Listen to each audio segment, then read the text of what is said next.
todos, né, que atenderam a esse convite, agradecer ao nosso irmão Américo, que atendeu também ao nosso gentil convite para essa participação, né? E algumas pessoas nos indagaram se nós poderíamos gravar essa participação, né? Então, antes de mais nada, nós gostaríamos de saber se alguém tem algum óbice, né, no sentido de que seja gravado esse material, né, para que eventualmente possa ser, nós possamos dar utilidade a ele posteriormente. Alguém tem algum... se contrapõe a isso, meus amigos? Não, tranquilo, da minha parte, ok, pode gravar. Então, tá bom. Eu vou pedir para o Marquinhos, se ele puder nos auxiliar nesse sentido, ou o Cláudio, né? E assim como eu estou no celular, aí o Cláudio ou o Edmar, eu não sei se eles puderem falar, se eles estiverem ouvindo, para poder iniciar a gravação, né, no começo, tá? Ok. E a confirmação deles.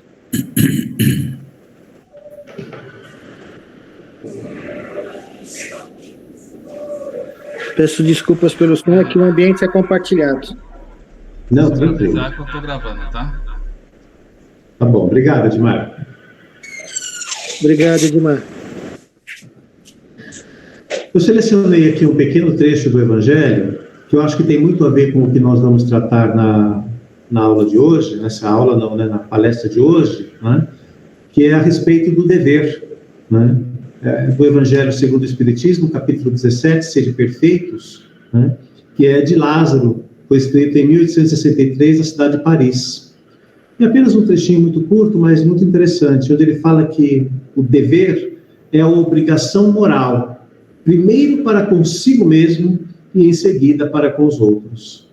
O dever é a lei da vida e encontra-se desde os menores detalhes, assim como nos mais elevados atos. E refiro-me apenas ao dever moral e não ao dever que impõe as profissões. Um trechinho bastante curto, mas bastante significativo para a nossa reflexão dessa tarde, né? E eu convido a todos que nós possamos fechar os nossos olhos, aqueles que assim o desejarem, para que nós possamos elevar o nosso pensamento a Deus, nosso Pai, a Jesus, que é o nosso mestre, amigo, irmão de todas as horas, a quem rogamos o amparo acolhedor, a inspiração oportuna, de modo que, banhados no vosso amor, o espírito da fraternidade, esse sentimento tão nobre, possa ser o norteador de toda a nossa participação nesta tarde. E confiante, Senhor, no amparo dos benfeitores espirituais, que tão carinhosamente nos acompanham do outro lado da vida, é que humildemente pedimos a Deus as suas bênçãos e a permissão para podermos dar por início a mais esta participação nesta tarde de sábado. Que assim seja. E assim, meus amigos, não é? Mais uma feliz oportunidade, né? Sempre uma feliz oportunidade quando a gente consegue se reunir entre amigos, né? Movidos com o mesmo objetivo, dentro do mesmo ideal, que é estudar cada vez mais e compreender cada vez mais, né, a mediunidade que nós praticamos e vivenciamos no dia a dia das nossas atividades espíritas, no dia a dia, né, da nossa vida como um todo, né. Então, recebam aí o nosso agradecimento sincero, né, em nome da USE Regional São Paulo, em nome, né, do Departamento da Mediunidade, né, que nós estamos sendo os responsáveis, né, por esse encontro fraterno de mais esta tarde, né? E é importante essa participação, porque nós estamos essa é a nossa primeira participação, né, ou seja, no ano de 2022, né, é o nosso primeiro evento do Departamento da Mediunidade, né, e nós esperamos que, assim como no ano passado, né, esse possa ser uma participação onde bastante provocativa, no sentido de levantar as nossas dúvidas, esclarecer as nossas dúvidas e nortear os nossos caminhos em relação a todos os eventos que nós ainda teremos ao longo, né, deste ano. né? Temos outros 4 eventos programados, né? E a gente espera que todos eles também possam ter essa mesma adesão, essa mesma participação de todos. Na verdade, quando a gente fala em mediunidade, não existe conhecimento completo, né, junto à humanidade na Terra. Nós ainda estamos engatinhando, né, em relação ao entendimento do que é esta faculdade, né? Aparente para muitos, ela é muito simples, né? Basta que o espírito se aproxime, o médium se conecte, né, e como por milagre todas as coisas acontecem. Mas nós sabemos que na verdade não é bem assim, não é? Nós ainda temos muito que estudar, né? Temos muito que experienciar, né? Temos muito que partilhar ideias e compartilhar as nossas experiências entre nós, né? Para nós começarmos a entender, num patamar um pouco mais avançado, o que realmente é a mediunidade, essa janela preciosa de interação entre os desencarnados e nós que estamos ainda aqui na carne.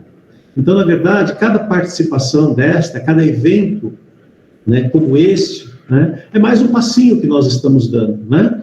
E de passo em passo, nós vamos caminhando, né, esperamos caminhar com bastante segurança dentro dessa proposta, né, de aprendizado, né, dessa proposta de qualificação, né, do nosso entendimento e das nossas práticas.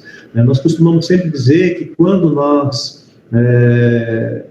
não nos dedicamos no estudo, né, é como se nós estivéssemos voando sem aparelho, né, num voo cego, né,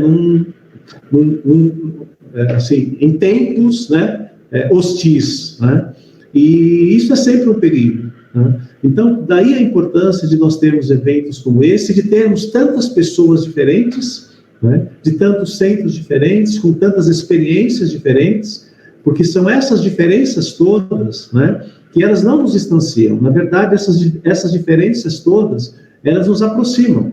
Quando nós temos realmente esse espírito de fraternidade, essa compreensão, nós vemos que o olhar do outro, ele não diverge do nosso, ele complementa o nosso, né? E Einstein sempre dizia que uma mente que se abre para o conhecimento novo, ela jamais voltará ao seu tamanho original, né? É isso que nós estamos nos propondo em mais esta feliz oportunidade desse encontro nessa tarde, né?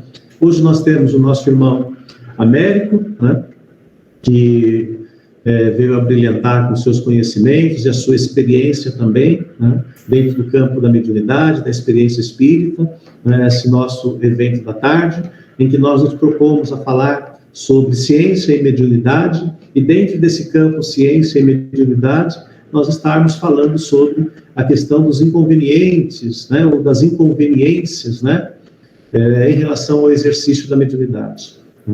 É um tema bastante peculiar, porque nós temos dito que nós vivemos tempos estranhos, né?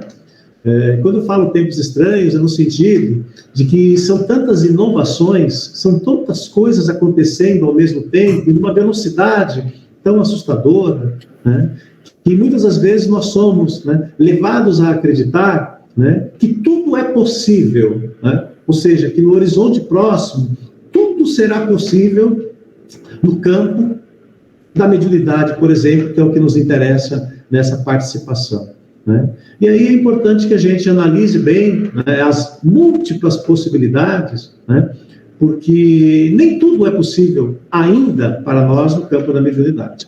Pode ser que no horizonte mais distante, né, nós tenhamos recursos de comunicação com os espíritos, né, que hoje nós não temos, né? Mas, por enquanto, nós ainda temos que ter os pés no chão, né? E ter os pés no chão, em termos do trabalho com a mediunidade, implica nós fazermos as coisas com segurança, né? E a melhor segurança que nós temos é tudo aquilo que já foi testado, aprovado, né, e chancelado, né? Não por aquilo que nós recebemos de outrem, né, mas chancelado pela universalidade que Kardec, né, foi tão efetivo, né, no sentido de demonstrar que é o caminho mais seguro, né, quando nós estamos lidando com estas questões, as questões mediúnicas, né? O nosso irmão Américo, né, ele é natural de São Paulo, né, ele é casado com a senhora Mara Sucena, tem 3 filhas, 2 netas, é engenheiro por profissão, né? Pelo que me consta, já está aposentado, né? Mas é engenheiro de profissão, né? É espírita há 56 anos, desde 1966, e é fundador da Associação Espírita Mãos Unidas, né? E é diretor doutrinário, né? É o nosso irmão que vai fazer a sua participação conosco hoje, né? E para não perder mais tempo, eu passo a palavra para o nosso irmão Américo, né? Para que nos próximos 40 minutos, né? Acho que mais ou menos o tempo que nós convencionamos, a gente possa estar trabalhando e somos todo ouvido seu. Palavra com você, Américo. Obrigado. Muito obrigado, Edson. Boa tarde a todos. Agora, oficialmente, nós estivemos com a diretoria da USE há uns dias, procurando saber quais seriam os focos da nossa conversa, e me passaram 4 modalidades aqui. Eu vou compartilhar com vocês.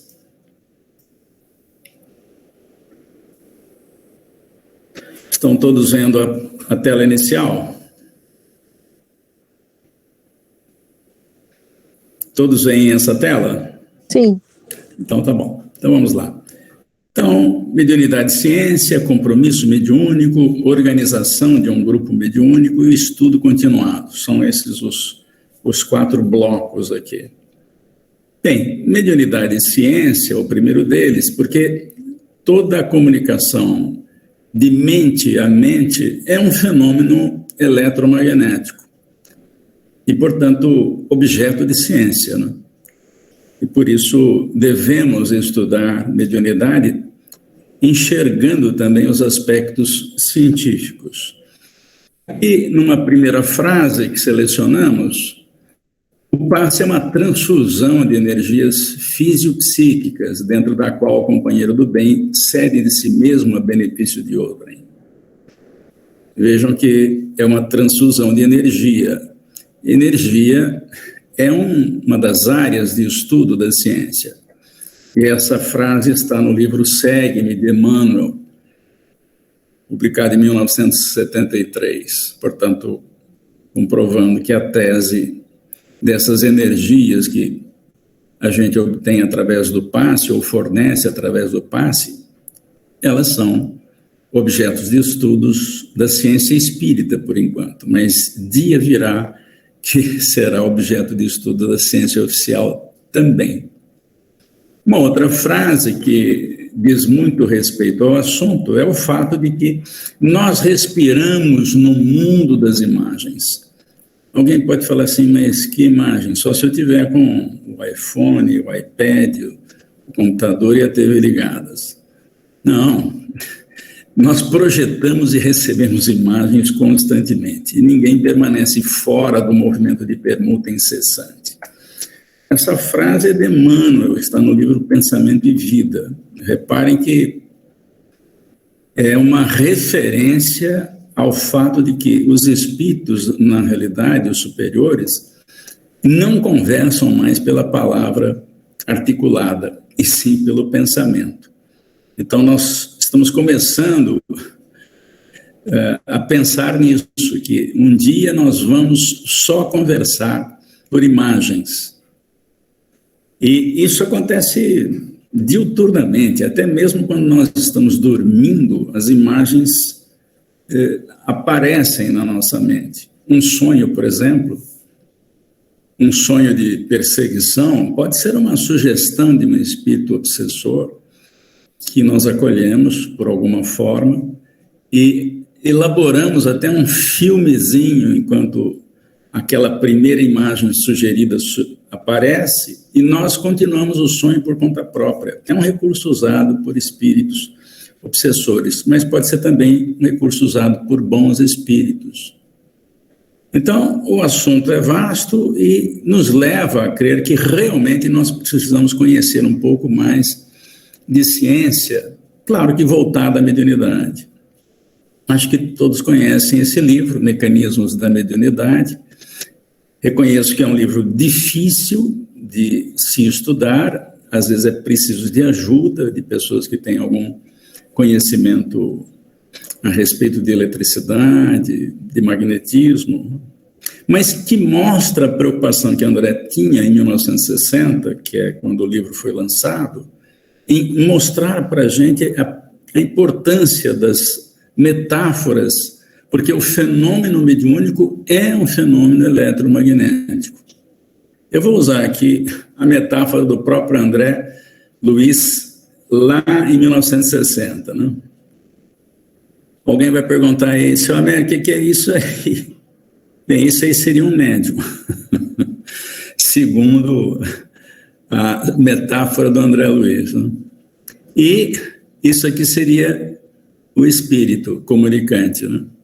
Mas que estranho, mostra então o esforço que o André Luiz queria mostrar na semelhança entre efeitos eletromagnéticos, entre a aproximação de um espírito junto a um médium. Aqui nós temos um circuito provocado pela aproximação e que acende a lâmpadazinha, vocês perceberam aí? Acendeu a lâmpada. Bom, quando circula a corrente nessa bobina aí, quando o médium, com o pensamento de aceitação e de adesão, que é o termo que o André Luiz usa no livro, ocorre, nós podemos captar aquilo que o Espírito está falando. Mas essa metáfora é muito complicada, mas era o que André Luiz tinha na época para nos dizer a respeito do tema. Vamos usar uma metáfora mais moderninha, fica mais fácil, né? Todo mundo já tentou ou conhece a possibilidade que um dispositivo ou dois dispositivos que têm uma característica chamada de Bluetooth. Bluetooth é um protocolo que estabelece que dois aparelhos podem trocar informações, né? E como é que funciona? Eu tenho que aproximar um dispositivo do outro e aguardar que eles, tendo o protocolo incluso na sua tecnologia, permitam que eu consiga trocar informações.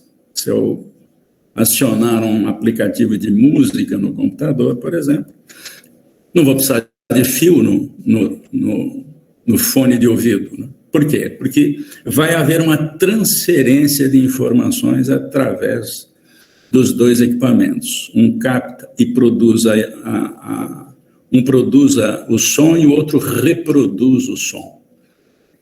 Muito bem. Isso explica, por exemplo, por que determinados médiums sentem, no dia da sua reunião mediúnica, por exemplo, uma segunda-feira cedo, às vezes até no domingo à noite, pela nossa experiência, que o médium recebe na sua casa a presença do espírito que vai se comunicar lá na frente, na segunda-feira, lá à noite, no centro. E por que eles trazem o espírito até aqui, a casa do médium? Por que eles levam o espírito até a casa do médium? Que é exatamente para fazer essa aproximação, para que haja um mínimo de conexão na hora da reunião. Passados alguns momentos, às vezes minutos, às vezes horas, o médium deixa de sentir aquela problemática que o espírito apresenta, uma dor, uma angústia, e os médiuns, portanto, devem estar sabendo disso. É uma informação que eles precisam ter no curso, na formação, e entender o que está acontecendo. É claro que, na mediunidade que nós usamos hoje, a gente só considera o atendimento a espíritos necessitados. Claro, pode ter uma mensagem de abertura de um mentor no início, outra no fim, como sugere André Luiz, numa outra obra sua. Vamos falar dela depois. Mas, normalmente, as reuniões mediúnicas aqui, no Brasil, principalmente, são para atender espíritos necessitados. Agora, vejam a diferença, por exemplo, quando André Luiz se apresentou para escrever a obra que ele tinha pela frente, né? Ele teve que ficar 700 dias ao lado de Chico Xavier. Precisava muito tempo, porque ele simplesmente traria informações da ciência, da filosofia e da religião através da pena mediúnica de Francisco Cândido Xavier. E quando o irmão Jacó, que é o personagem do livro Voltei, escrito por ele, estranhou que ele, na primeira vez que chegou perto do Chico para escrever um livro, ficou sabendo dessa informação. O André Luiz precisou de 700 dias próximos a Chico Xavier para entrar em contato com ele e produzir páginas sofisticadas. Não é o caso das reuniões de atendimento espiritual que nós fazemos. Muito bem, agora podemos falar um pouquinho de compromisso mediúnico. Nós não temos ideia, mas algumas frases que estão na obra de Chico nos alertam sobre isso. Ó. Quem te enviou ao trabalho na Terra está observando o teu esforço. Então, temos um início e um término, e nós não estamos aqui por acaso. Emmanuel, no livro Caminho Iluminado, no capítulo 6, escreveu essa frase. A mensagem toda diz respeito a outras coisas também, mas essa frase é específica. Nós estamos sobre observação. Ah, mas e na obra de Kardec? Onde é que está isso? Está na introdução. Vamos lá. No mundo espiritual, nenhuma de nossas ações fica oculta. Está lá na introdução do Livro dos Espíritos. Portanto, por que os espíritos superiores nos observam? Ou os espíritos responsáveis pelas nossas tarefas nos observam? Porque nós fizemos uma programação e nós precisamos dar conta disso. E eles nos ajudam a fazer isso.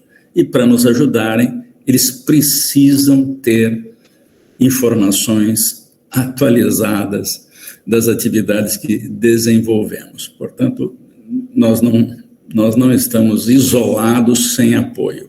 É claro que esse apoio não pode ser dirigido ou diretamente a nós. Ela tem que vir por vias indiretas para que o nosso livre-arbítrio, os nossos esforços prevaleçam e a gente fique, então, com a experiência de tomar decisões, porque senão nós tomaríamos decisões por orientação espiritual. Não é esse o propósito, salvo raras e honrosas exceções.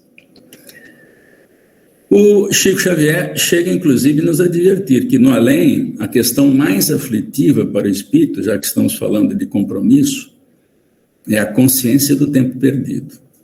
Então, aqueles que nascem com um propósito e não conseguem dar conta desse propósito, vão sofrer muita aflição na vida espiritual por não terem dado conta do propósito. Nós já sabemos aqui que nós não viemos a passeio na Terra. Nós podemos passear, sem dúvida alguma, mas não podemos ficar passeando o tempo todo. Toda vida tem um propósito na Terra. Nem que ele seja um propósito simples, mas todos temos um propósito. O segredo da vida é descobrir qual é esse propósito. E os espíritos, de certa forma, já têm uma ideia disso. E aquele que é médium, com mais razão ainda, já sabe que para nascer médium é preciso estruturar o organismo para isso. Para evitar coisas do tipo. Essa é uma personagem de sobrenome Calado, que tem o nome de Fátima. Né? Fátima Calado. Qual é o problema da Fátima Calado? Ela falta e não avisa, né?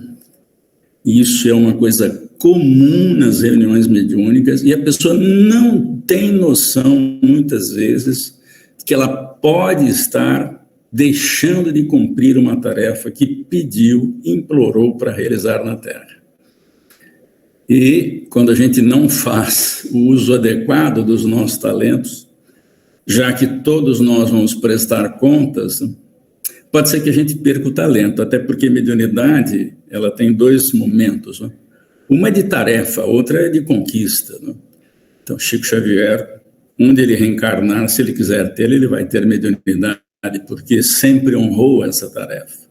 Mas nós que ainda não a temos inclusa na nossa experiência, é uma preparação do organismo que nos faculta o contato com os espíritos, nós podemos perder e passar longo tempo sem essa habilidade, se nós não a desenvolvermos. A exemplo dos 3 aí que ganharam uma moeda, 2 e 5. Vocês estão vendo que ganhou uma que enterrou, não ficou com nada. O que tinha 2 multiplicou por 2, o que tinha 5 multiplicou por 2, está com 10 aí na história.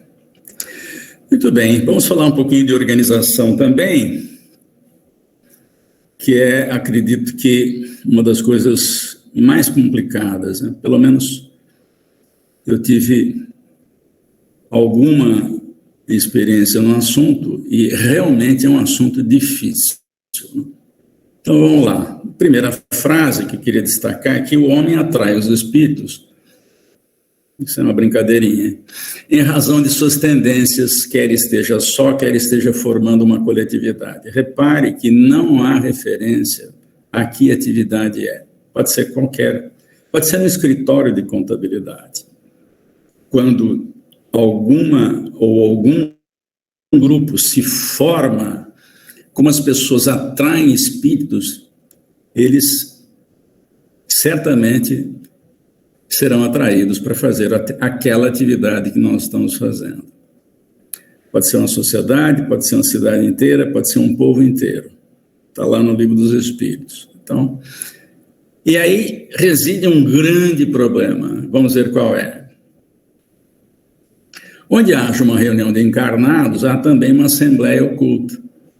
Essa é a assembleia oculta aqui, que aparece toda vez que a gente faz uma reunião, que simpatiza com as nossas qualidades ou defeitos. Esse aqui é o problema. Então, muitas vezes, nós somos seguidos por espíritos que gostam das nossas qualidades, apreciam as nossas qualidades, e outros que apreciam os nossos defeitos. Isso é um problema. E mesmo na ausência de qualquer evocação. Onde é que está escrito isso? Está lá no Livro dos Médiuns. Então, com essas duas observações, uma das coisas mais difíceis que existe na mediunidade é a formação de grupos. Uma informação importante também é que as tarefas mediúnicas são dirigidas pelos mentores espirituais, ou seja, pelo grupo de espíritos, porque nós não temos acesso, nós não temos controle das comunicações mediúnicas, a não ser no nosso nível, mas quem traz os espíritos, quem faz as aproximações, nós não temos esse controle, são os espíritos que dirigem mesmo essa reunião.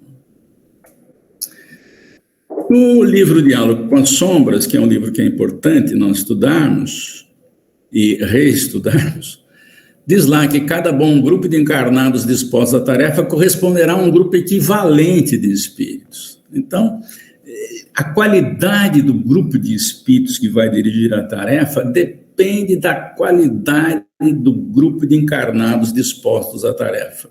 Então, nós não temos saída. Ou a gente atrai bons espíritos ou não atrai. E isso é complicado quando se trata de um número grande de pessoas.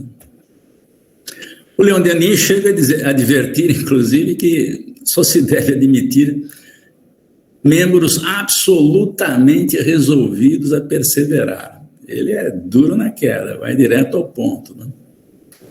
O Hermínio diz que realmente essa é uma grande dificuldade. Formação de grupos espíritas ou grupos mediúnicos é muito difícil. Por quê? Porque exige uma habilidade que nós ainda não temos. Ele vai dizer, inclusive, que a prática mediúnica não deve ser improvisada, porque se for, o improviso não perdoa desespero e ignorância. Nós vamos ter problemas. E mesmo que a gente não improvise, ainda assim teremos problemas. Por uma razão simples, na Terra nós somos espíritos com imperfeições ainda. Temos já algumas habilidades, mas nós ainda temos imperfeições. E isso se reflete na formação de qualquer grupo. É por isso que André Luiz vai recomendar, no livro Desobsessão, que os grupos mediúnicos sejam pequenos. A gente pode falar sobre isso mais tarde, com detalhe. Então, não tem dúvida, quem vai formar grupos mediúnicos, o centro espírita, o dirigente que tem essa tarefa, ele vai ter problemas e vai errar. E no livro Opinião Espírita tem uma frase que eu acho ótima para falar sobre isso, que é essa aqui, ó.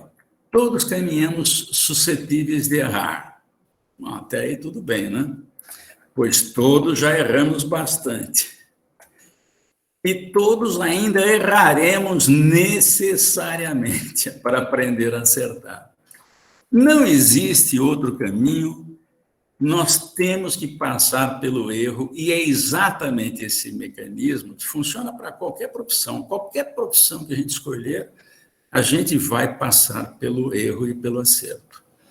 É por isso que, por exemplo, consultores, eles dão consultoria porque eles tiveram muita experiência, né? Um consultor na área automobilística deve ter trabalhado em muitas empresas de construção de veículos, né? De fabricação de veículos, porque senão ele não consegue passar a experiência dele. E deve ter errado muito também. Faz parte do aprendizado errar. Agora, o que nós queremos na Casa Espírita é diminuir o dano, porque dano vai ter, nós queremos fazer uma redução de danos, como se diz hoje modernamente. Mas para aqueles que, então eu não vou nem entrar nessa área, porque já que a mediunidade é muito complicada, eu não vou entrar nessa área. Então tem um outro alerta dos espíritos aqui, ó. O mérito do bem está na dificuldade que se encontra em praticá-lo. Não tem saída. Não existe mérito algum em fazer o bem, sem esforço, e quando nada custa. E isso está lá no Livro dos Espíritos. Então, não tem jeito, ou a gente faz, ou a gente faz. Eu relacionei aqui algumas das coisas que a gente pode conversar qualquer hora a respeito. Direção doutrinária, regras de funcionamento. Regras de funcionamento, então, são fundamentais. O Hermínio fala disso, né? O próprio Leon Denis fala disso no livro O Invisível. Nós usamos em nossa casa esse livrinho aí, que é um livro de regras, são 73 regras. Recomendações, aliás, são mais do que 73, são 73 capítulos, e em cada capítulo tem uma série de recomendações, que são as nossas regras de funcionamento, né? Mas isso é uma sugestão, né? Ninguém aqui está obrigando ninguém a fazer isso. Mas é importante ter regras, né? Quanto mais detalhadas, melhor. Mas se tiver muita regra, ninguém lembra. Então, esse livro, a gente sempre lê um capítulo antes da reunião, que é para lembrar da regra, né? Isso vários anos seguidos. Treinamento de dirigentes, se a pessoa vai abrir mais um grupo, para tomar cuidado com isso, que dirigente, ele pode ajudar muito um grupo e pode afundar um grupo mediúnico. Conhecemos algumas histórias desse tipo. Novos trabalhadores, sempre chega um novo trabalhador que não fez curso, veio de outra casa, trouxe recomendação, uma lista de livros que leu, quantos cursos fez a respeito de mediunidade, numa casa, na outra, na federação, enfim. Então, precisa ter uma regra para isso, né? Treinamento de esclarecedor, essa é a coisa mais difícil. Dificilmente a gente encontra um treinamento de esclarecedores. Normalmente, o treinamento é feito na prática. E, é claro, tem que ter treinamento de médiuns falantes e médiuns doadores também. Uma coisa importante é envolvimento dos trabalhadores. O quanto um trabalhador está envolvido na casa como um todo, nas tarefas assistenciais, nas tarefas até festivas, nos encontros de arrecadação.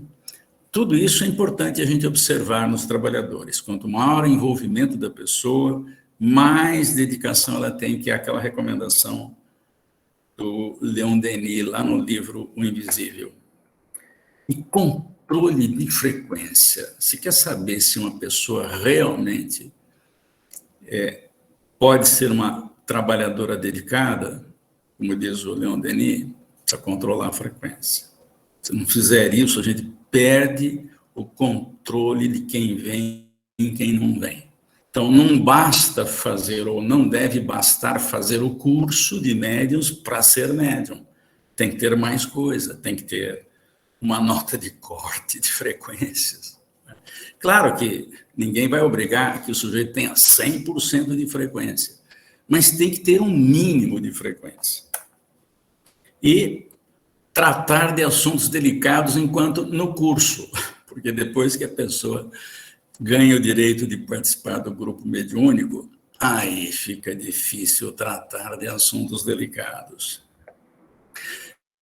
Nós criamos alguns personagens para tratar desses assuntos delicados. Tem médiuns esclarecedores, aqui todos são esclarecedores, mas tem médiuns falantes também e médiuns doadores, ou passistas.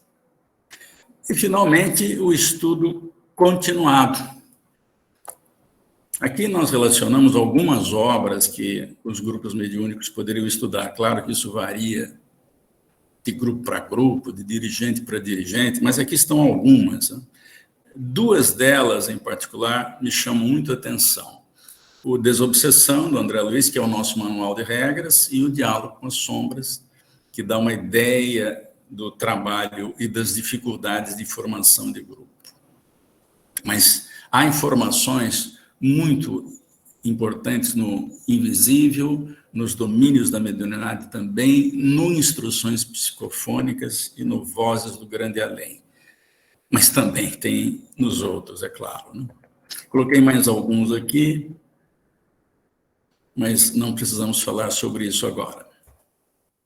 No livro Os Mensageiros, por exemplo, nós não podemos deixar de estudar na formação do grupo para contar o alerta que Telésforo nos dá. O Telésforo é um dos palestrantes lá do Centro de Mensageiros, que, em nosso lar, promove preparação de tarefeiros na área mediúnica, esclarecedores, médiuns falantes, médiuns passistas, acredito que também médiuns psicógrafos. Não?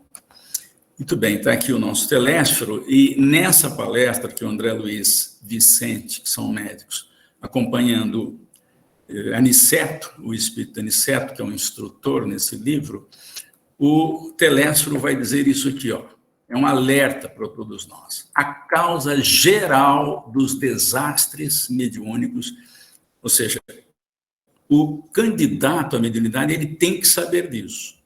É a ausência da noção de responsabilidade. Gostei quando o Edson leu aquele trecho da Instrução dos Espíritos sobre o dever. A ausência de responsabilidade é a causa geral dos desastres mediúnicos e da recordação do dever a cumprir. Está aí o dever na mensagem de Telésforo. É uma palestra, passam 2 capítulos só com a palestra, onde ele alerta a respeito disso. E depois, em seguida, o André Luiz vai observar comentários das conversas após a palestra sobre os desastres mediúnicos daqueles primeiros tarefeiros que vieram para o Brasil logo depois do advento do Espiritismo e que fizeram coisas que hoje a gente não deve fazer. Por quê? Eles nos disseram que eles faliram em várias áreas. Né? Então, teve esclarecedor que agredia o espírito verbalmente, tinha médium que não ia à reunião porque a família era contra, enfim, vários casos de não cumprimento da tarefa para a qual eles nasceram. E, é claro, estavam lá na vida espiritual, no livro Os Mensageiros conta essa história, estavam se preparando para a nova atividade na mediunidade, para vencer os desafios que não conseguiram vencer ainda.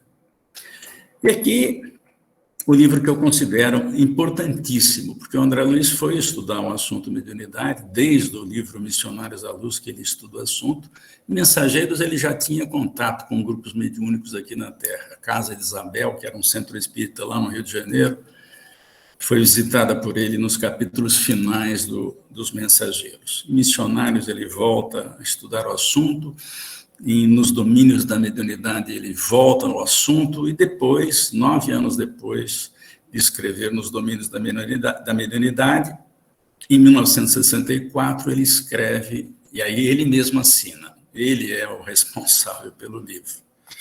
E aqui tem coisas importantíssimas, por exemplo, só para dar uma regrinha, pontualidade, tem um capítulo só sobre isso. Pontualidade é sempre dever, mas na desobsessão assume caráter solene. Ou seja, o médium que vai conversar, ele precisa saber disso.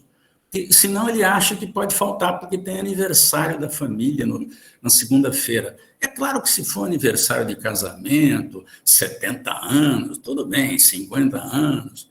Se for uma festa de formatura no dia do trabalho, tudo bem, não acontece todo ano. Agora, aniversário comum, daqueles que a gente completa cada volta à Terra todo ano, isso realmente a gente precisa tomar cuidado, não só com a ausência, mas também quanto à pontualidade. E esse livro fala sobre isso. E nós criamos um personagem,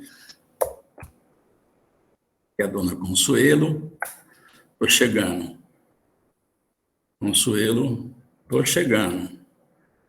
Está chegando. Muito bem, eu fico por aqui. Podemos conversar sobre o assunto que não é pouco.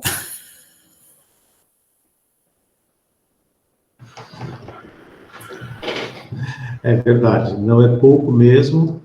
E enquanto você ia falando, nós estamos aqui anotando algumas coisas que realmente, conforme a gente vai transitando, né, nos ambientes das casas espíritas, com os nossos colegas espíritas de outros trabalhos, a gente vê que os problemas, né, eles só mudam o CEP.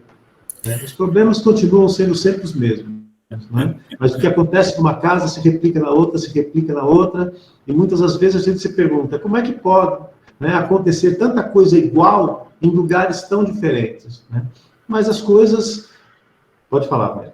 É o jeitinho de ser dos habitantes do planeta Terra. Exatamente. Né? É a característica comum que nos iguala, né, em termos das nossas condições de entendimento e evolução espiritual. Né? E uma coisa que eu acho muito interessante, né, que você abordou e que nós destacamos aqui, né, muitas das vezes, na nossa formação, ou seja, no nosso entendimento da mediunidade, né, a gente se equivoca em alguns preceitos que são elementares no estudo da mediunidade. Né? Porque quando a gente fala em termos da faculdade mediúnica, né, e desde Kardec nós já temos isto suficientemente sedimentado, a faculdade mediúnica era uma faculdade orgânica. Né? E quando a gente se abstrai do entendimento dessa questão orgânica, a gente passa a ver a mediunidade apenas como aquele processo mental, né? Ou seja, basta eu me conectar com o ser espiritual, né, e as coisas acontecem. Quando, na verdade, nós sabemos que a mediunidade não é isso. Né? Ela é um fenômeno medianímico, né? E entendê-la como fenômeno medianímico é imprescindível, até para que nós possamos compreender as próprias questões afetas às sensações que o médium tem, né? Que é sempre uma dúvida. Né? Então, quando a gente fala das sensações que o médium tem, né, é demonstrando ou sinalizando para nós, né, que o fenômeno mediúnico, ele não é um fenômeno apenas espiritual, ele é um fenômeno físico também. E entender os mecanismos físicos da mediunidade, né, é imprescindível para todos nós que lidamos com a mediunidade. Né? Você fez uma colocação que eu achei muito interessante, né, e que, enquanto você estava falando, eu estava aqui, né, pensando, né?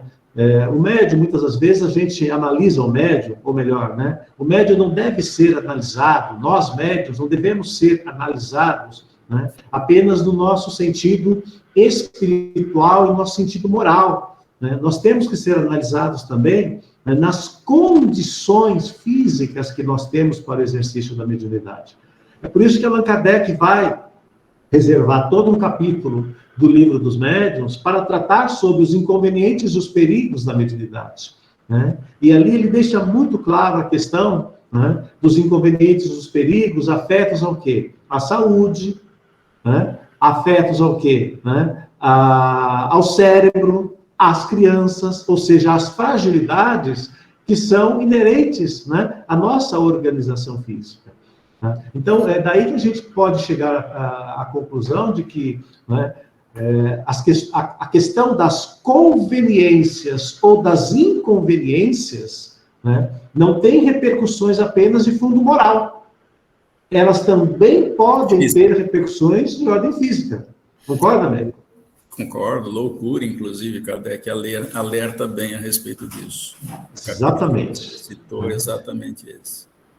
Então, acho que é interessante a gente, nós, começarmos a enxergar a mediunidade, e é nesse sentido que a gente invoca, né, a questão da ciência, né, porque a ciência espírita vai cuidar dos fenômenos espirituais na ordem espiritual. Mas é a ciência material, né, ou as ciências materiais, porque são vários ramos, que vão nos ajudar a entender esses mecanismos que são inerentes à nossa organização física, que é um instrumento de que o espírito se serve. Né? E muitas das vezes a gente não faz nós não invocamos, né, esta abordagem, né? Então, a gente vê só a ciência, os aspectos afetos à ciência espiritual, e às vezes nem entendemos bem por que Kardec chamou de ciência espírita, né? Ou de ciência filosófica, né? E também não entendemos a questão, né, de em que medida que se encaixa o estudo das ciências materiais, né, no campo da mediunidade. Né? Então, como você citou, né, no exemplo, né, a falta do trabalhador, né, e que é um problema que é recorrente, né, em vários grupos mediúnicos, né, com regras ou sem regras, todos os grupos acabam se defrontando com essa questão. Né? Só que até então, muitas das vezes a gente imagina que essas repercussões, elas são apenas de ordem de controle, né? Apenas de uma questão de repercussões de ordem organizacional.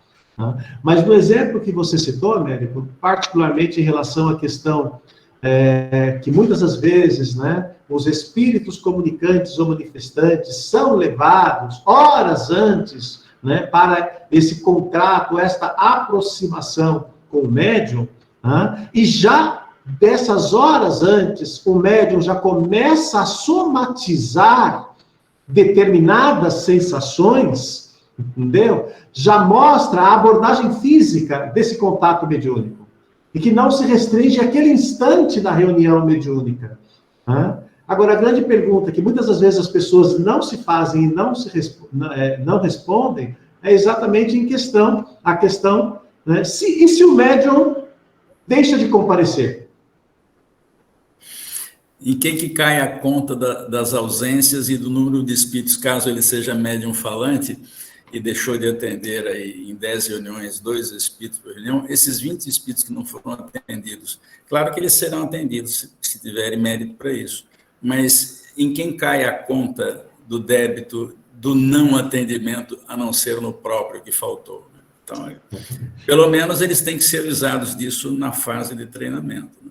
Sim, e aí nós temos que frisar nessa formação do médium o entendimento também de que na medida em que ele teve um contato pré-estabelecido com aquele espírito manifestante, ele já começou a somatizar energias próprias, ou fluidos próprios, afetos àquela manifestação. E se ele deixa de comparecer para o trabalho, né, por outros motivos quaisquer, essa somatização física que ele teve, e como é que nós atestamos que ele teve uma somatização física? Porque ele teve sensações. As sensações, né, e às vezes nós temos médiuns com mais sensações, outros com menos, já demonstram que já houve uma inserção no campo fisiológico do médium. Né? Então, quando ele deixa de comparecer, essa somatização fica unilateralmente na conta dele. Concorda? Sem dúvida. Né? Ninguém age sem consequências. Né? Então, a consequência da ausência é, provavelmente, outras somatizações vão acontecer. Podem acontecer, não é isso? Eliana levantou a mão, pois não, Eliana? Que já temos 4 perguntas, então acho que a gente, não sei se já poderíamos começar a fazer as perguntas para o senhor Américo, pode ser? Faz favor. Bom, a primeira pergunta é do senhor Gaspar, Américo, boa tarde. No livro dos médiuns, um capítulo sobre reunião trata da união de encarnados e desencarnados e o objetivo de cada grupo mediúnico. Os nossos grupos têm essa unidade e objetivos? Bem, não conheço todos os grupos, eu conheço um grupo, que é o que eu dirijo. Deixa eu cumprimentar meu amigo Miguel Sanches. Ô, Miguel, seja bem-vindo. Bom te ver, Américo. Bom te ver. Depois eu preciso contar uma historinha nossa, todos eles. Tá bom. Muito bem. Eu não tenho muita experiência com outros grupos, eu tenho experiência com o meu grupo. Então, na realidade, na nossa casa, nós temos 6 grupos mediúnicos. E o grupo que a gente tem mais experiência é aquele que a gente dirige mesmo, né? Então, essa unidade, ela se faz com o tempo, né? Nós conseguimos com que o nosso grupo, o primeiro deles, ficasse junto durante 34 anos. O primeiro grupo começou em 1980, ficou 34 anos junto. Então, isso realmente, eu acho que é uma conquista. Não eram os mesmos no início, né? Mas aqueles que ficaram grande parte do tempo, né? O mais novo tinha lá 25 anos de serviço, mas tinha gente que tinha desde o início, desde a formação do grupo. Então, por características pessoais de cada um, eles eram pessoas bastante dedicadas, as mediunidades eram bastante significativas, e foram com esses casos que nós fomos colhendo ao longo desses anos, que nós escrevemos um livrinho e fizemos um seminário para testar aí essas experiências todas, né?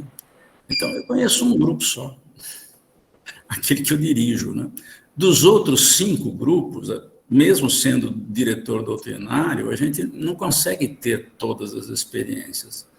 Às vezes tem um problema aqui, outro problema ali, mas acho que eu não consigo passar uma experiência que eu não tenho. Eu não dirijo 4, 5 grupos, eu só dirigi um.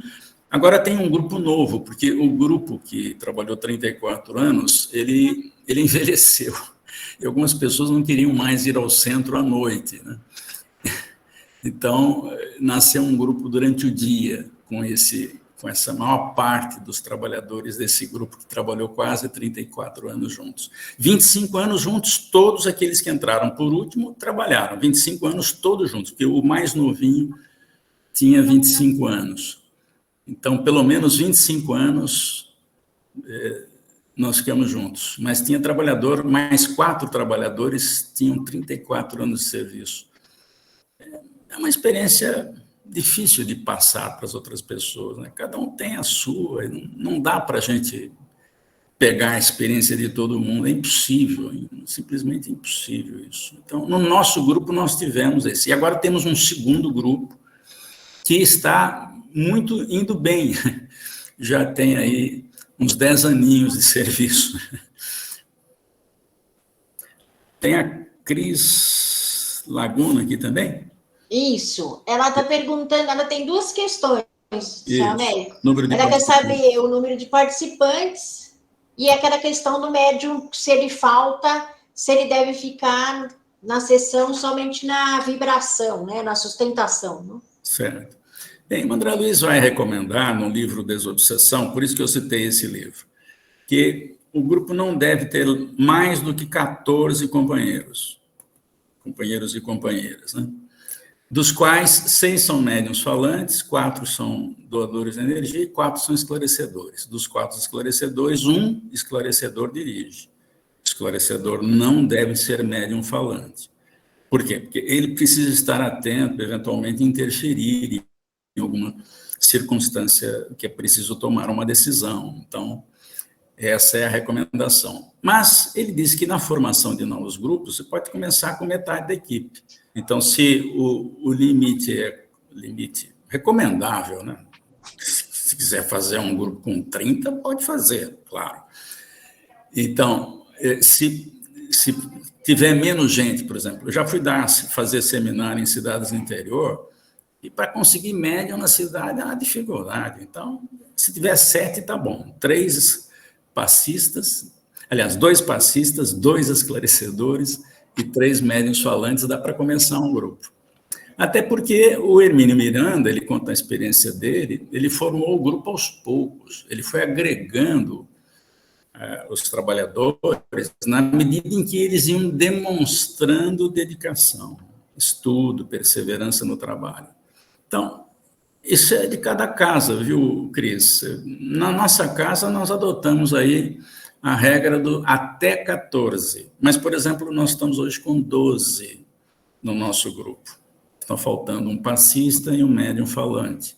Mas isso não impede que o grupo se reúna. Aliás, uma experiência pessoal, acho que vocês têm essa experiência também, porque outros companheiros já nos contaram. Quando tem feriado prolongado e tem emenda, por exemplo, no dia da reunião, nossa reunião é segunda, então às vezes tem um feriado na terça e emenda segunda.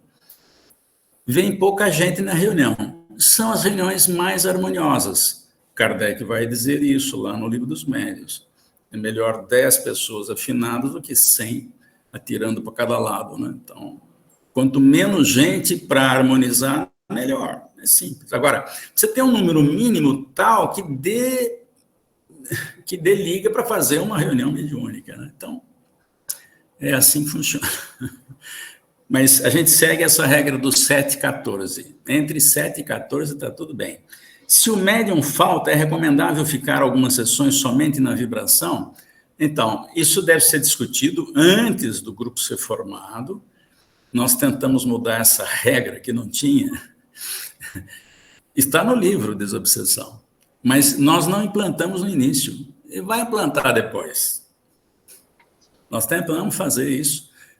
Foi votado, cada um vota do jeito que quer, não foi aprovado. Por quê? Porque não começou direito. Teria que ter começado com essa regra bem clara, faltou ficar fora da fila, fica fora da mesa. Vai lá fazer um tratamento de passe, participa da reunião pública. Se isso não tiver claro, vai dar problema. Eu tenho problema até hoje com isso. Então, as regras, sobretudo com relação a faltas e atrasos, a de atrasos a gente resolveu facinho. Por quê? Porque a porta do centro fica longe da reunião da sala de desobsessão. Então, quando fecha o portão, a chave, não dá nem para bater palma, porque a gente não escuta. Não tem campainha no centro. Então, essa foi resolvida. Qual é a exceção? É que a pessoa, nós trabalhamos na Zona Norte. Então, se a pessoa teve um problema no trabalho e pegou trânsito, por exemplo, então ela telefona com o celular. Hoje a gente pode fazer isso. O celular agora fica na mesa. Américo, eu estou chegando. Espera para fechar o portão? Tudo bem, eu faço uma leitura um pouco mais demorada. Mas espera lá, onde é que você está mesmo?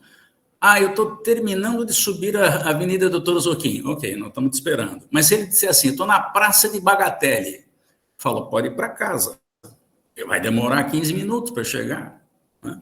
Então, essa regra é de cada casa. Eu recomendo ter regras, mas estabeleça a regra antes, porque depois, se quiser mudar, vai ser difícil. A outra pergunta é do senhor Alessandro. Senhor Miguel, depois das perguntas eu abro para o senhor falar, tá bem?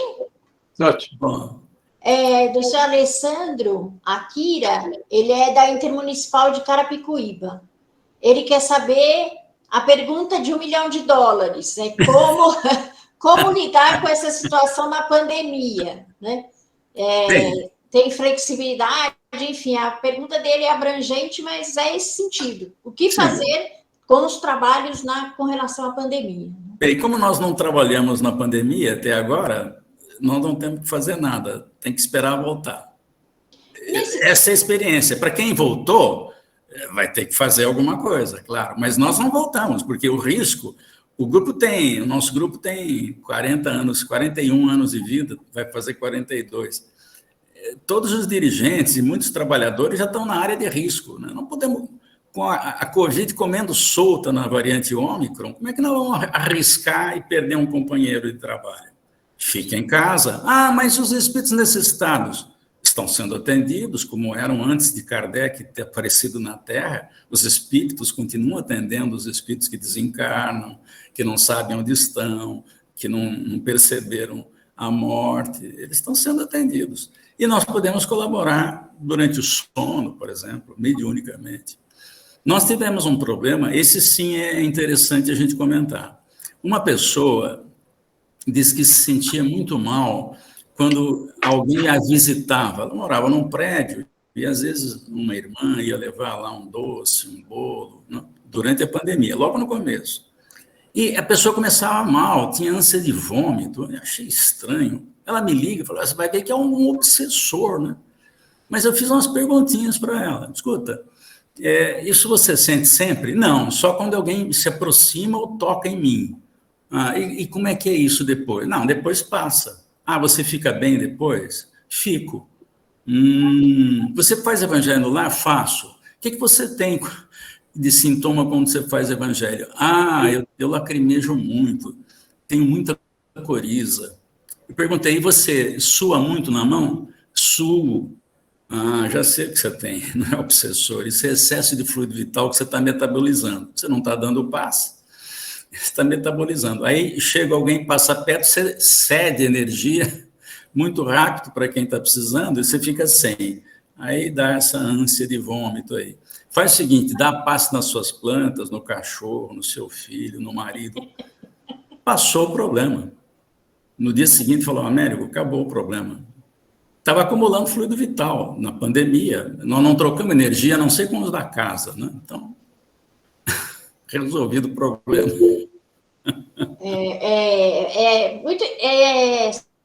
Sua reflexão, né, é muito interessante, porque eu acho que é justamente o objetivo desse trabalho de hoje. Isso é ciência. A questão dos fluidos, tudo isso é ciência, né? Não é nada, como diz Kardec, não é nada místico e nem sobrenatural, é ciência, né? Tem a pergunta da Rosângela, falando em reflexos físicos da mediunidade, por ser ele orgânico, o médium pode adoecer em decorrência da vivência mediúnica? Até pode, Kardec fala lá em loucura. Tem pessoas que são frágeis do ponto de vista cerebral e não devem desenvolver a mediunidade, né? Agora, eu não tenho nenhuma experiência de perceber isso. Não me passou ninguém que tivesse ficado louco por ter usado a mediunidade indevidamente. Eu não tenho essa experiência. Mas o Kardec alerta que pessoas fracas de mente que podem ficar loucas. Agora, eu conheço um monte de gente que está no sanatório, nós visitamos o sanatório durante 20 anos, era uma das atividades de quem queria trabalhar na mediunidade, né? Nós visitamos durante 20 anos um sanatório que era próximo aqui da nossa Zona Norte. E lá tinha muita gente que era médium e que ficou louca, né? E alguns que saíram de lá porque uma hora a direção da casa mudou, e eles sabiam disso, né? E passaram a mandar os sujeitos para casa, para retomar o convívio. Então, agora, eu não conheci ninguém que tenha ficado doente porque é médium, eu não conheço, eu não tenho essa experiência. O pessoal da USE Regional está perguntando o seguinte, André Luiz recomenda uma leitura preparatória de 15 minutos antes do início das comunicações. Essa leitura pode transformar-se em estudo com um tempo maior de até 45 minutos? Como isso interfere no desenvolvimento da reunião mediúnica? Foi o Edmar que perguntou. Tá bem. O Edmar, a experiência mostra o seguinte, se você vai estudar antes da reunião mediúnica, pode ser que tenha um assunto polêmico, e pode surgir alguma discussão antes. Então, a recomendação é, faça a reunião mediúnica antes, estude depois. Ou então, faça uma reunião de estudos no dia da reunião mediúnica. Em 4 reuniões mensais, uma você escolhe para estudar. É o que nós fazemos. Com a pandemia, nós passamos a estudar todas as semanas. E nos propomos, naquela noite, quando formos dormir, a servir, caso a gente possa ser útil trabalhando no centro, desdobrados, né? Mas a recomendação é que a gente não estude antes da reunião mediúnica. Eu tenho uma frase do Emmanuel que ele diz assim: uma palavra, uma visita, uma conversa antes da reunião, é longa, tem mais itens, né? Pode mudar o rumo da reunião mediúnica. Eu tenho essa frase aqui, pode ser que a gente consiga mostrar essa frase aqui para todo mundo. É uma mensagem do Emmanuel que ele alerta para as conversas antes da reunião. Isso aí nós conseguimos fazer com muita dificuldade, porque antes de reunião mediúnica, o conversê geral, é um conversê geral. Isso influi no atendimento aos necessitados. Influi diretamente, e não influi bem, não, porque às vezes as conversas não são adequadas. Ninguém chega no centro para falar do Evangelho, todo mundo vai contar o dia. O que aconteceu no trânsito? Pronto, aí vira uma confusão. Então, hoje nós conseguimos, os grupos quase todos, os 6 grupos, chegam, cada um já traz o seu livrinho de casa, se não trouxe o livro, tem um livro à mesa. Nem beijinho a gente dá mais, porque toda vez que chega alguém, se for trocar 3 beijinhos, quando chegar o último dos 14, ele deu 39 beijos, né? Então, nem beijinho tem. A gente, para não ser mal educado, a gente olha, cumprimenta com o olhar, espera a pessoa sentar. Ela pega o livro e vai ler. O conversê fica para o final da reunião. E aí é uma delícia, porque todo mundo quer conversar tudo que não deu no início e no fim. Mas tudo bem, no fim não tem problema nenhum. Fora da sala de reunião. Mas a gente conseguiu acabar com o conversê antes da reunião. Conversa antes da reunião era uma desgraça. Isso quando o sujeito não trazia, olha, eu vi um acidente agora quando eu estava para cá, né? Aí o outro recebe o espírito que foi acidentado. Qual é a confiança que você tem? Isso pode ter influído, né, nos médiuns, né? Então, a gente conseguiu eliminar o conversê antes, né? Mas essa foi mais fácil. Mas o número de faltas que a gente queria estabelecer, cravar um número de até tantas faltas, até 5 em 50 semanas, não passou nem perto. Simplesmente não quiseram aceitar. Por quê? Porque não começou desse jeito. Se começar, e a regra for clara, e a gente fizer pé firme, a gente não vai ter problema com a ausência. A gente tem problema com a ausência porque não cuida. Senhora, a Cleusa está perguntando novamente aquela questão do número. Sim. Se pode ter menos de 7. Olha, até pode. O Hermínio Miranda, está certo que o Hermínio Miranda ele é fora do baralho, porque a reunião dele não era para atendimento a necessitados, era para pesquisa. Ele atendia espíritos necessitados, mas ele queria saber a história do necessitado. Então, ele ia lá na Roma Antiga, no Egito Antigo, com o sujeito.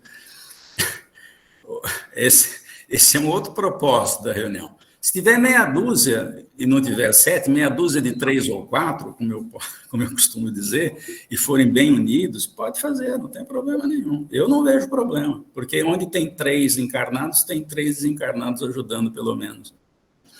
Eu não vejo problema. Sendo um objetivo sério, seguindo as demais orientações, né, eu não vejo problema. Agora, se um faltar, às vezes não tem reunião. Durante muitos anos eu participei de uma reunião onde eu aprendi a esclarecer espírito, onde o esclarecedor era um só. Né? Se ele faltasse, não tinha reunião mediúnica. Então... Difícil. O Edson, quanto tempo a gente tem ainda para as perguntas? Porque eu queria dar... Abre o microfone, por favor, Edson. Ainda temos mais 5 a 10 minutos no máximo.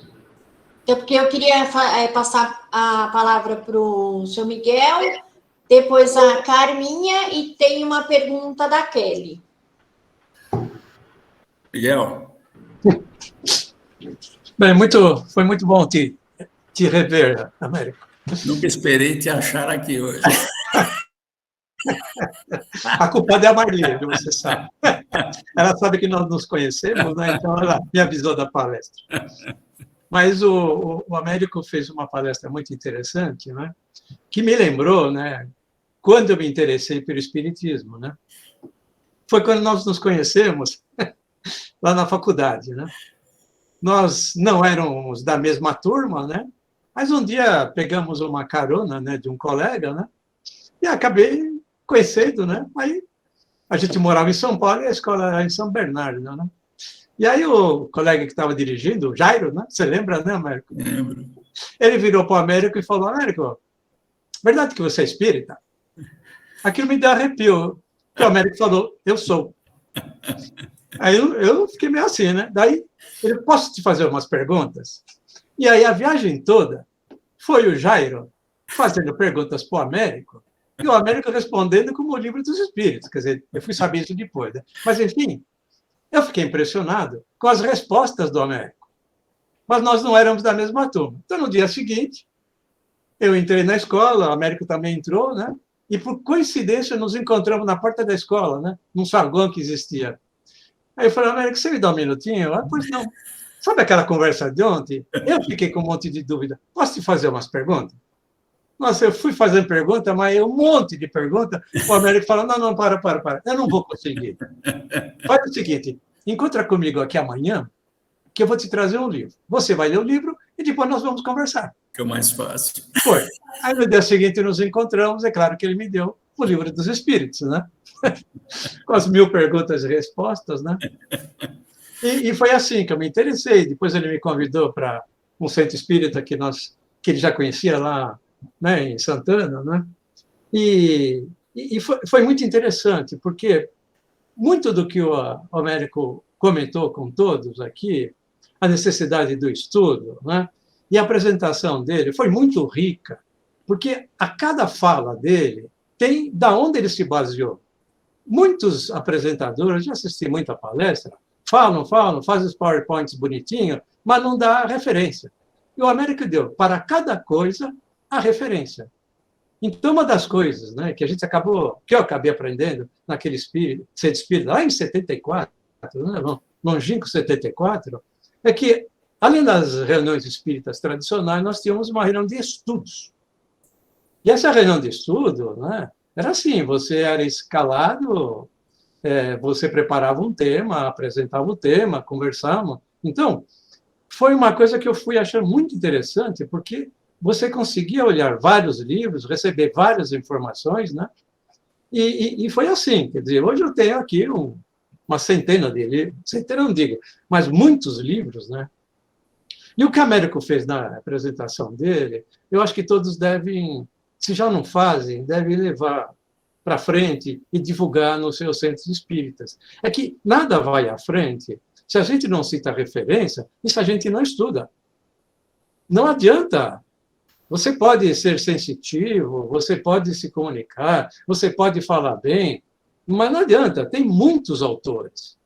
E olha, tem muita coisa dos livros espíritas, os bons livros espíritas, que são grátis, né? Tem os livros do Chico, estão todos aí disponíveis na internet, tem e-books disponíveis, tem muita coisa disponível, não há desculpa. Então, lembrando lá atrás, né, o Ari, que era o dirigente, né, saudoso Ari, né, era assim: sem estudo, não se vai para frente, né? Precisamos estudar naqueles que tinham mediunidade, que escreveram, enfim, até alguns que eram cientistas, né? Mas então é isso que eu gostei muito da palestra. Eu acho que eu espero que não tenha direitos autorais, mas eu fotografei todos os slides, né? Não tem, pode ficar à vontade. Depois eu vou passar para o Edson, se ele quiser, ele dá para quem quiser. Eu acho que será bom para cada um pegar os livros que estão citados e lê-los, né? Eu vou mandar a cópia para o Edson, quem souber, depois o e-mail dele já. Ótimo. Eu não faço isso porque tem 52 pessoas, eu vou ter que mandar para 52. A gente, olha, primeiro eu quero agradecer o seu Miguel pelo depoimento, foi muito lindo, emocionante, reviver uma coisa que se passou há tantos anos, mas que tem um significado muito forte. Muito obrigada, viu, pelo seu depoimento, pelas suas orientações, o alerta com relação ao estudo, porque a gente tem Isso é uma coisa muito importante e, com certeza, eu acho que todos nós vamos ficar mais atentos a essa questão, que é importante. E aí, eu e o Edson e a Rosângela também, o senhor pode encaminhar a bibliografia que a gente transmite para todos. Eu mando a palestra para aqueles que não estiverem. Toda a palestra. Então, eu queria, abrir a palavra para a Carminha e depois eu vou falar nas outras perguntas aqui. Tem a Kelly aqui também, né? É que como a Carminha levantou a mão antes, eu vou a Carminha falar, depois eu vou para a Kelly. Para a Kelly, que é a última pergunta. Boa tarde a todos. Américo Sucena, é um prazer ouvir você, ouvir tanto você na Boa Nova. Aprendi muito com você. Na hora que você falou da reunião mediúnica na pandemia, eu pensei em passar a nossa experiência lá do Centro Espírita Livre da Misericórdia do Senhor. O nosso grupo, somos 9 pessoas, ele sempre teve preocupação em fazer alguma coisa na pandemia com os médiuns que trabalhavam na obsessão, porque não tinha atividade e a gente achava que tinha que ter. Então, nós, de comum acordo, fazemos a seguinte reunião. Nós fazemos 1 hora de estudo, que agora eu já vou dizer que tem que inverter, 1 hora de estudo, e depois nós fazemos irradiações mentais apenas para os desencarnados. E como a gente tem muita assistência de João Batista, desde o tempo do nosso fundador, a última vibração é sempre de muito amor para ele levar aonde ele acha que tem a necessidade. E nós todos, depois dessas reuniões iniciadas, nós nos sentimos muito bem. Foi, assim, um reconforto mesmo. Obrigada. Mas vocês não fizeram atendimento a espíritos, não, né? Não, nenhum, de forma alguma. Porque não é bom atender espírito em casa, mesmo que o médium esteja numa casa, o esclarecedor noutra e por vídeo. Primeiro que é complicado, né? Eu conheço uma história que o médium entrou em transe e esqueceu de ligar o microfone. Aí o esclarecedor tinha que falar, liga o microfone. Aí você não ligou o microfone. Uma confusão danada. Então, nós não precisamos nos preocupar que o atendimento de espírito sempre é feito e os encarnados são mero aprendizes. Eu não estou sendo contra a mediunidade, não. Eu estou só dizendo que se a gente não puder fazer, os espíritos fazem. Aliás, isso está escrito no livro Missionários à Luz. O Alexandre, o André Luiz pergunta a ele, mas vocês precisam atender espíritos em reunião junto com os encarnados? Não precisa, mas quando a gente tem um grupo bom, a gente usa, né? Por quê? Porque eles têm espíritos especializados no atendimento a desencarnados, que não precisam só de 10 minutos para falar. Vai acompanhar o espírito muito tempo, até ele se modificar. Nós temos só 5, 10, 15 minutos para falar, não tem jeito. Mas obrigado pelo depoimento, Carmen. Obrigada a vocês. Então, a pergunta da Kelly, senhora Américo, é o seguinte: após a reunião mediúnica, podemos falar sobre as sensações e situações que o médium falante percebeu? Podemos trocar essas informações na reunião, após o término da reunião mediúnica? No centro. Saiu do centro, boca de siri. Porque a gente pode estragar um atendimento falando coisa que não deve fora do ambiente do centro. Então, os espíritos são retirados, os atendidos, os que não foram atendidos são retirados, fica só a mentoria e a gente pode conversar, né? É muito interessante, por exemplo, quando um esclarecedor erra no atendimento, né? Já aconteceu isso várias vezes comigo.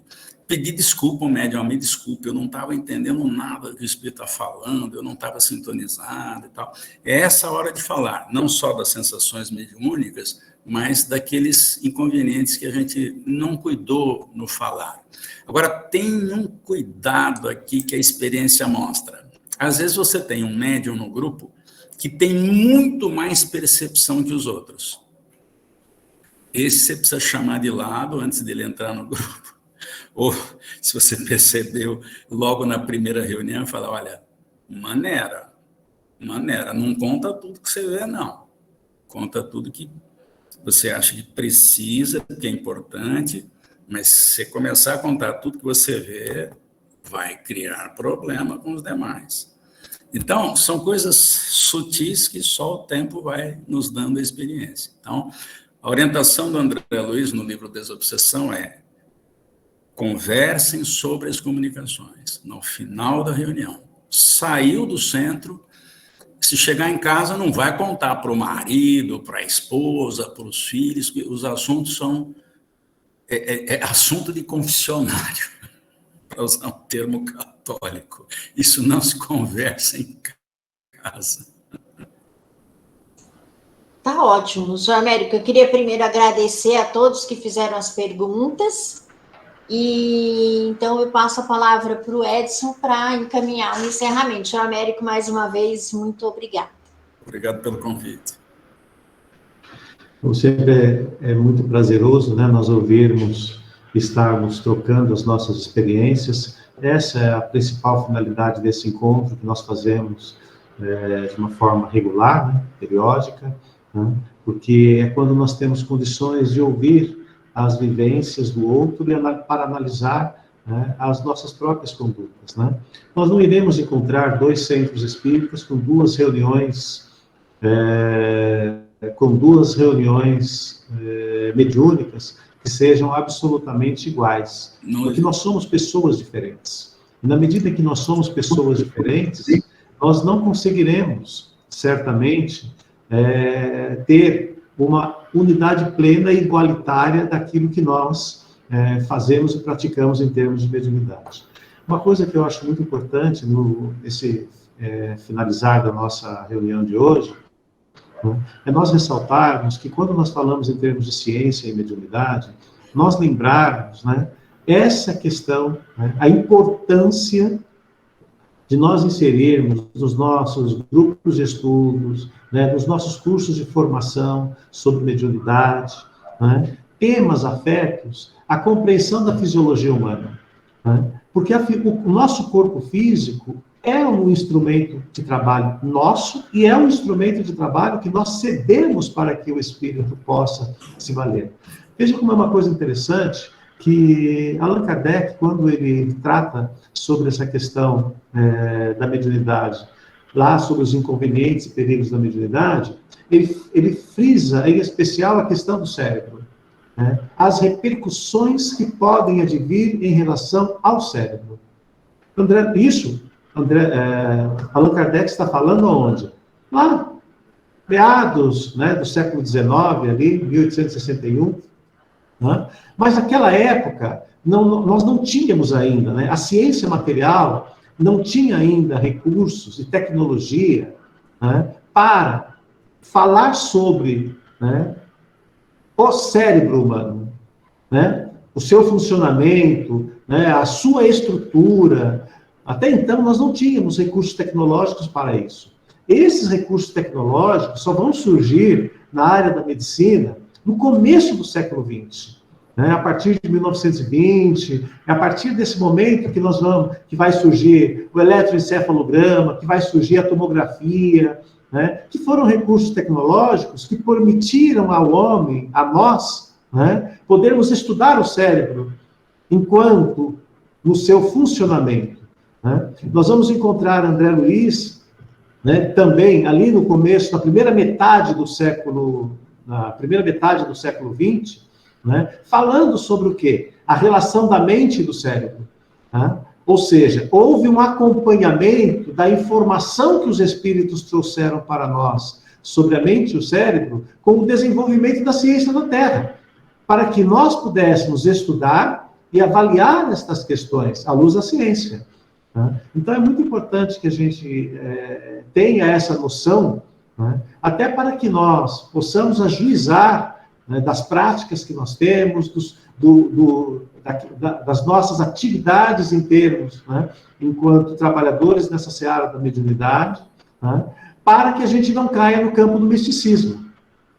Toda vez que falta fundamentação técnica, né, para as nossas práticas, invariavelmente a gente tem uma tendência ou para negar ou então para criar situações que são místicas, que são dogmáticas, né, e que não acompanham a lógica que a doutrina espírita, né, procura trazer para todos nós. Né? Então, estudar estas questões, né, compreender, né, ver esses autores, buscar, né, ter uma mente mais aberta, né, para diferentes abordagens sobre a questão científica da mediunidade, ela é imprescindível para que, na nossa gestão e direção de grupos, né, e na nossa participação, a gente tenha uma fundamentação, né, que seja realmente uma fundamentação científica para aquilo que nós fazemos. Né? Nós costumamos sempre dizer que o nosso problema, em termos de trabalhos mediúnicos, né, não é aquilo que nós fazemos ou que nós deixamos de fazer.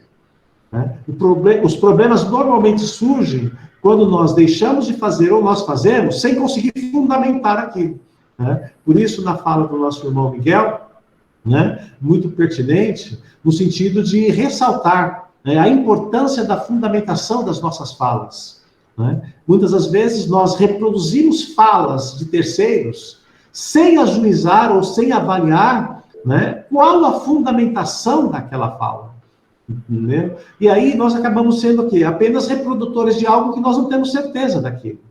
Né? Então esse não é o princípio da doutrina espírita, né? O princípio filosófico da doutrina espírita. Né? O princípio filosófico da doutrina espírita, né, é a consciência do que nós fazemos, a consciência do que nós deixamos de fazer, principalmente em termos de mediunidade. Por isso, quando o nosso irmão Américo, né, citou tantas vezes certas questões, né, que se levantam como importantes, entendeu, para a organização de um bom grupo de trabalho, né, é exatamente porque quando a gente não observa, né, esse ordenamento, né, que é um ordenamento que foi testado, que foi validado por um consenso universal, né, as experiências sem essa validação quase sempre são experiências realmente de um avião fazendo um voo cego. Então, acho que é muito importante que a gente possa repensar o nosso olhar para a mediunidade, o olhar dos nossos trabalhos, porque nós já vivemos um momento que não dá mais, né, para que a gente ainda ouça, em termos de trabalhos mediúnicos, né, às vezes falas de nós dirigentes ou de outros dirigentes, né, quando perguntados a respeito de determinadas questões, né, respondem que vai ser desse jeito porque eu quero.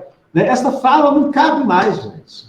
Né? Ah, não, vai ser desse jeito porque eu sou o dirigente, eu sou o diretor, Não, esta não é a fala, né, do dirigente formado à luz da doutrina espírita. Né? Esse personalismo, né, que muitas das vezes é mais o fruto do orgulho e da nossa própria vaidade, entendeu? É o que acaba sendo a derrocada de nobres projetos, né, que nascem nas instâncias espirituais e que não conseguem ter uma vida longa aqui na Terra, exatamente por conta das pessoas. Né? Então, ser médium, né, o Hermínio Miranda, ele realmente, como o Américo lembrou, né, ele escreveu o livro Diálogo com as Sombras com um olhar de pesquisa. Né? Então, as citações que ele faz ali, muito mais são citações, né, muito válidas, mas citações de um pesquisador. E o Hermínio fala no livro Diálogo com as Sombras, né, que não basta, né, para instalar uma reunião mediúnica, reunir amigos, apagar as luzes e esperar os espíritos falarem. Né? Ou seja, né, para um bom trabalho mediúnico, nós precisamos ter muito mais do que isso. E quando nós abrimos a nossa fala de hoje, falando a respeito, né, do dever, né, quando nós temos a consciência do dever na ótica da mediunidade, né, não são, às vezes, eventos menos relevantes que vai afastar o trabalhador da sua presença, do seu comparecimento, né, porque, na verdade, às vezes nós temos aquela ideia de que nós estamos prestando um serviço para os espíritos.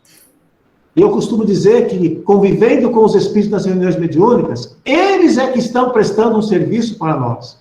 Né? Porque o depoimento que eles trazem, a vivência que eles passam, né, a realidade que eles vivenciam, né, para nós antecipam situações e vivências futuras daquilo que nós não precisamos passar.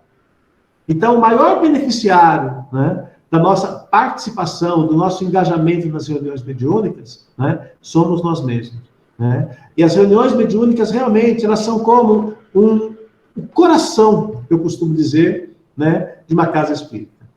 Quando uma reunião mediúnica, esse núcleo da mediunidade começa a desandar, essas repercussões se replicam em todas as atividades da casa espírita. Para nós vermos como que esse é um trabalho sensível e que precisa ter realmente pessoas maduras, né? Uma maturidade, entendeu? Que somente a experiência e o tempo é que vai acrescentando para nós. Então, quando Allan Kardec, ele destaca nesse capítulo, né, o capítulo que vai tratar sobre os inconvenientes e os perigos da mediunidade, a mensagem é simples assim, né?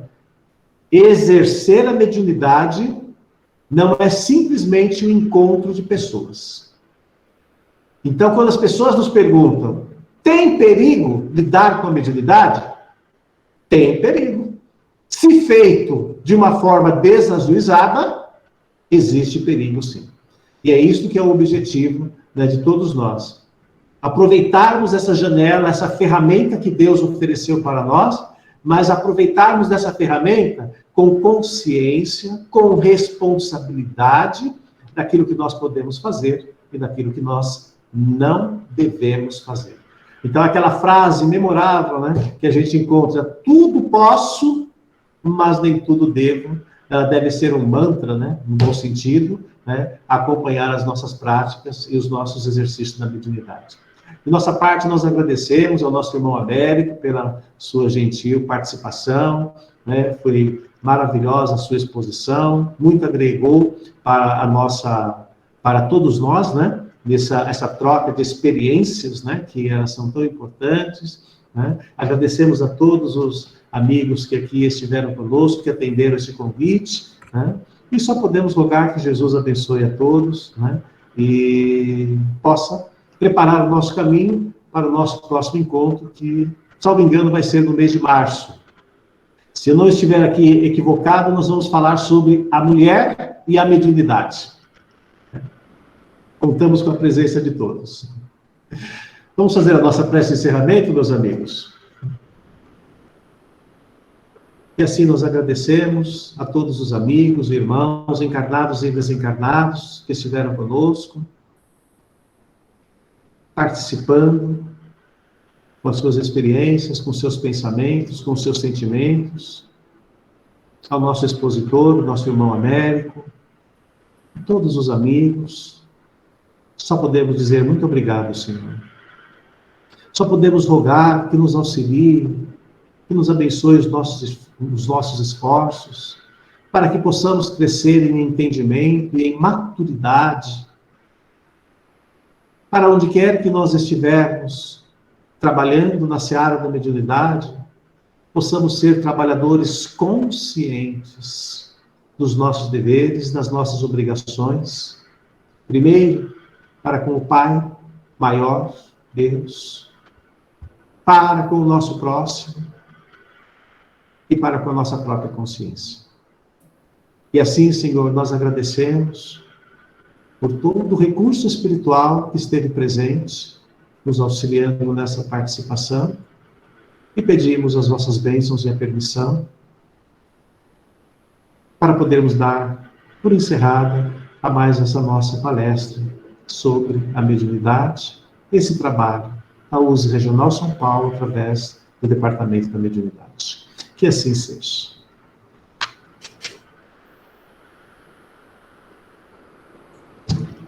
Obrigada a todos, uma boa tarde. Boa Bom tarde final de semana para todo mundo. Obrigado, Américo.